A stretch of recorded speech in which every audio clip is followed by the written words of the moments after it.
최근 우리나라 가구 형태가 한 3분의 1 정도 좀 넘게 1인 가구가 되고 있습니다. 예전에 비해서 대가족 혹은 그거보다는 조금 더 작은 그런 가족 형태에서 1인 가구가 되면서 분명히 개인적인 자유, 개인 시간 이런 것들이 는 것이 맞습니다. 독거노인도 많이 증가하고 있고 또 경우에 따라서는 혼자서 죽음을 맞이하는 또 다른 문제가 생기고 있기도 합니다. 자립도 좋고 자유도 좋은데 이 현대의 문제점 중에 하나는 이렇게 고립되는 것, 이 소외되는 것이 문제가 생기고 있죠. 그러다 보니 사람들은 여가를 즐기는 그런 또 긍정적인 면도 있긴 합니다만 또 이 고독을 또 혹은 소외를 견디다 못해 좋지 않은 또 그런 도박이라든지 마약 같은 것에 손을 대기도 합니다. 현대에 있어서도 이 함께 산다는 것, 이 더불어 산다는 것, 이 공동체, 사회 혹은 집단이 여전히 중요한 어떤 주제라고 할 수 있습니다. 성경에 나오는 이 제자, 스승도 오늘날 우리와 유사합니다. 단지 학문만 가르치고 또 이렇게 그것만 배우는 것이 제자가 아니라 예수님 시대에는 제자들은 스승과 함께 삶을 공유하는 그런 모습을 보여주었습니다. 오늘 예수께서 겟세마네라고 하는 곳에 주의 제자들과 함께 가시는 장면이 나옵니다. 예수님은 생애 그 공생애 동안 어떻게 하든 제자들과 함께 시간을 굉장히 많이 보내시고 또 그 시간 가운데서 천국에 대해 여러 가지를 가르쳐 주기를 원하셨습니다. 그래서 오늘 본문에서도 주의 제자들과 함께 겟세마네라고 하는 곳에 가서 기도를 하는데 오늘은 이런 말씀이 나옵니다. 제자들과 함께 이제 떨어져서 이제 기도를 하시게 되죠. 그리고 베드로와 세베대의 두 아들과 함께 세 명과 함께 이제 기도를 하십니다.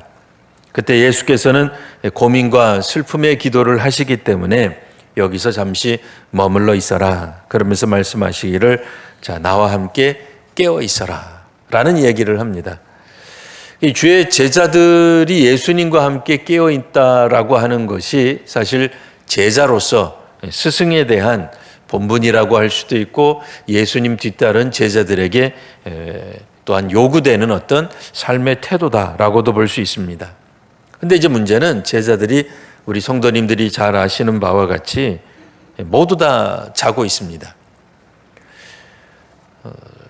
그런 측면에서 보면 과연 제자들이 예수님과 함께 간다라고 하는 것이 잘 되고 있었을까 하는 그런 걱정, 우려가 생기게 됩니다.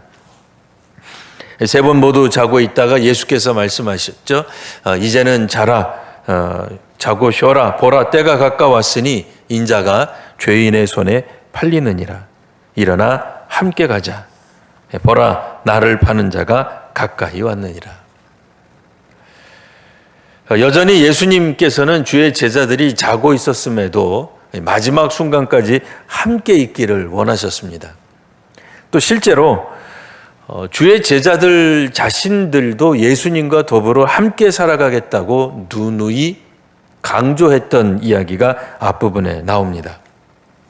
여튼 예수께서 겟세마네 동산에서 진지하게 진중하게 기도하시고 또 제자들과 함께 마지막 십자가를 향하는 그런 사역의 장까지 함께 가기를 말씀하고 계실 때에 47절 보면 말씀하시는 도중에 라고 볼 수 있습니다. 12 중 하나인 유다가 옵니다. 유다는 오늘 성경에도 보시면 12 중에 하나라고 하는 표현이 나오죠. 우리 성경 읽다가 참 우리의 마음을 확 후벼 파는 내용 중 하나입니다. 12 중 하나. 그러니까 성경을 아는 또 기독교를 아는 모든 사람들 입장에서 이 12는 12제자를 의미한다는 것을 다 잘 알고 있습니다.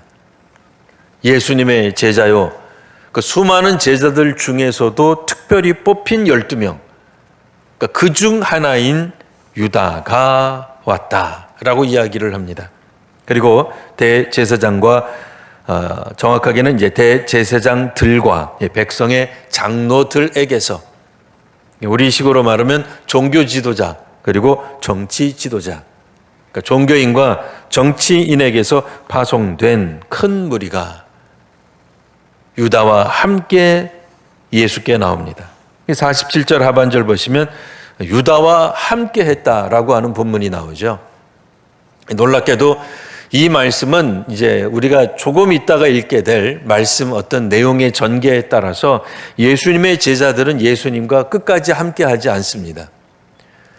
근데 마치 그것을 염두에 두고 있는 것처럼 유다와 함께 했던 큰 무리들은, 그러니까 정치 혹은 종교 지도자들이 보낸 예수님을 잡으러 온 사람들은 끝까지 유다와 함께 행동하고 있는데 라고 우리 보고 읽어달라고 요구하는 것 같아요. 유다와 함께 한 사람들은 물론 짧은 시간이긴 합니다만, 갑자기 구성된 팀이긴 합니다만, 예수님을 잡기 위해 그들은 흐트러짐 없이 예수께 나와 예수님을 잡는 이런 장면이 나오죠.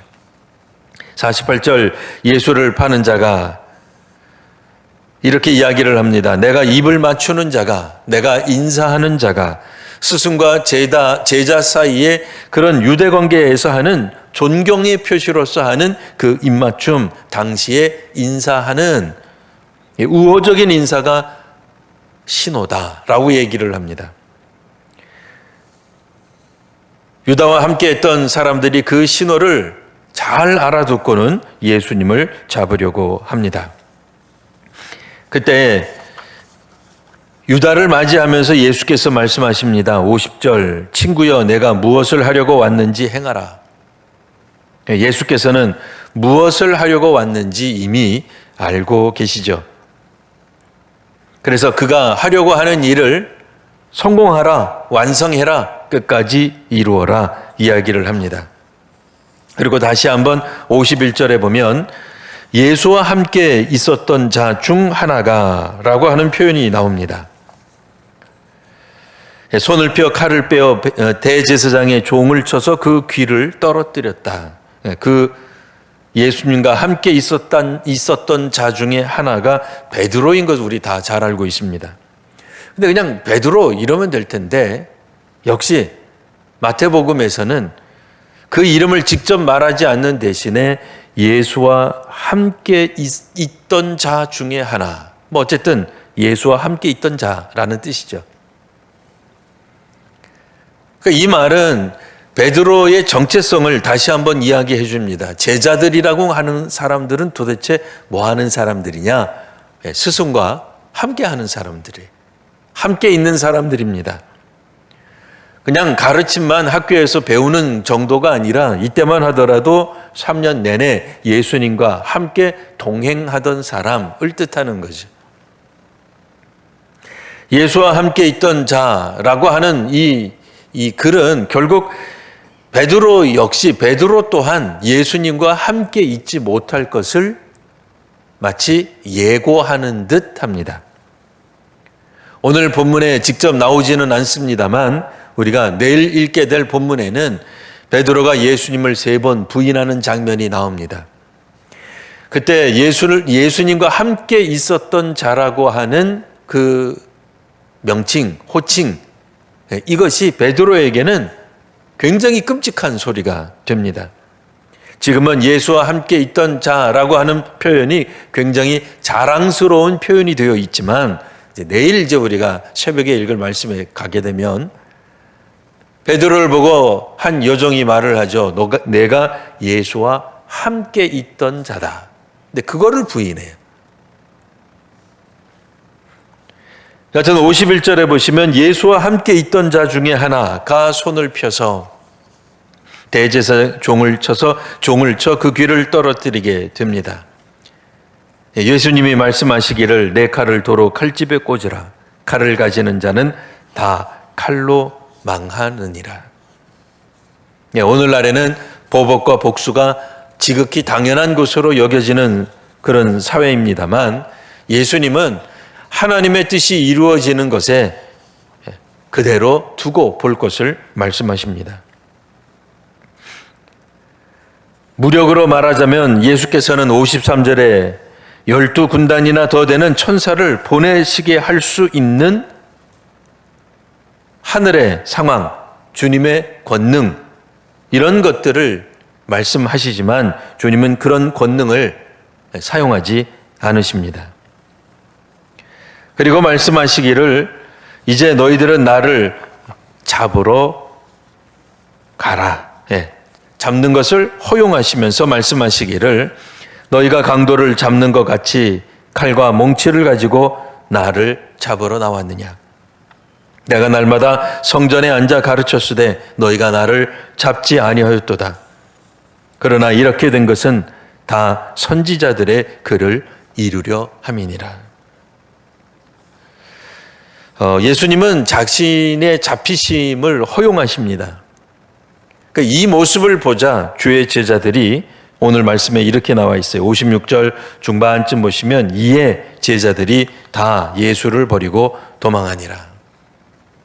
예수님이 끝까지 저항하셨더라면, 저항을 명령하셨더라면 개중에 몇몇은 칼도 가지고 다니고 있었기 때문에 독립에 대해, 해방에 대해 열망을 가지고 있었기 때문에 예수님이 명령만 있다고 한다면 주님 이때입니까? 라고 걸기했을 텐데, 봉기했을 텐데, 무장으로 되던 민중봉기를 하던 밀란을 일으키던 했을 텐데 예수께서 잡히심을 허용하시자 제자들이 다 예수를 버리고 도망갑니다. 예수님은 주의 제자들과 함께 하기를 원하셨습니다. 오죽하면 베드로조차도 모든 사람들이 주를 버릴지언정 자신은 버리지 않겠노라고 말한 지 불과 몇 시간 되지 않습니다. 물론 나머지 다른 제자들 역시 주를 버리지 않겠노라고 주와 함께 하겠다고 이야기한 것이 불과 조금 전 얼마 되지 않은 시간이었습니다.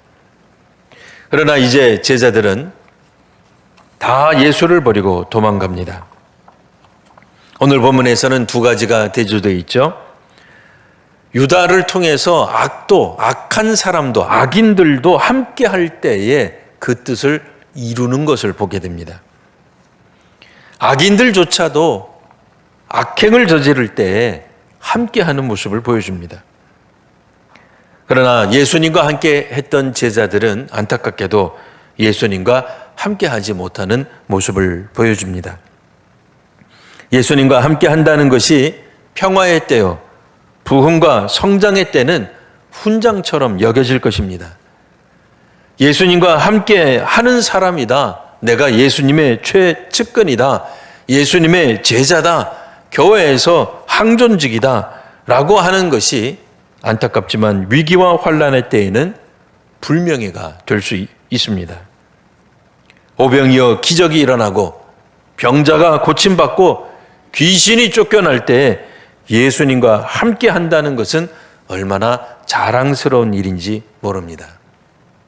그러나 예수님이 잡혀가시고 더 이상 기적이 일어나지 않으며 죽은 자도 되살리신 예수님이 자신의 문제는 해결하지 못하고 있을 때, 어떤 악도 막으시던 예수님이 이제는 유다가 데리고 온 사람들을 막지 못하실 때, 어떤 사람들은 더 이상 예수님과 함께하지 않습니다.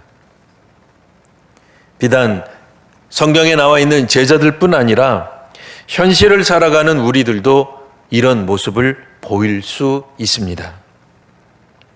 안타깝지만 사람들은 자기 자신이 가장 소중하기 때문에 자기 자신의 목숨이 왔다 갔다 하는 상황에서는 이런 어처구니 없는 결단, 혹은 선택을 할 수도 있습니다.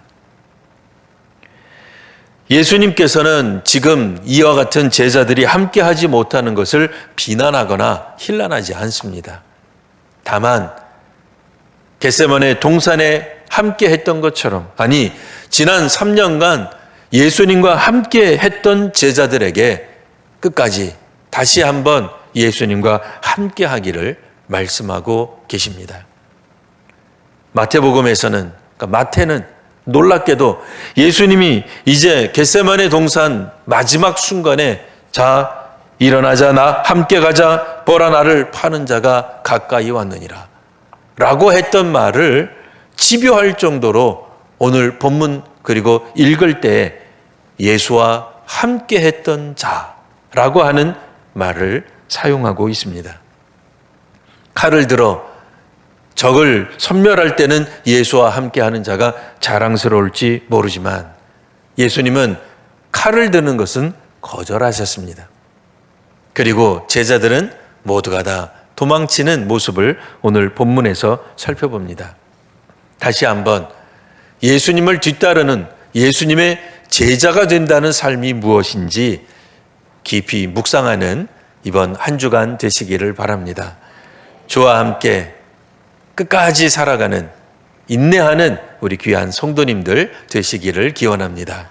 기도하겠습니다. 거룩하신 주님, 주의 말씀에 따라 살아가는 오늘 저희들이 되게 하시니 감사합니다. 다시 한번 그리스도의 제자로 이 땅 위에서 능력 가운데 살아가게 하여 주옵소서. 경건이 나타나는 성도들이 되게 하시며 한국 교회가 되게 하여 주옵소서. 예수님 이름으로 기도합니다. 아멘.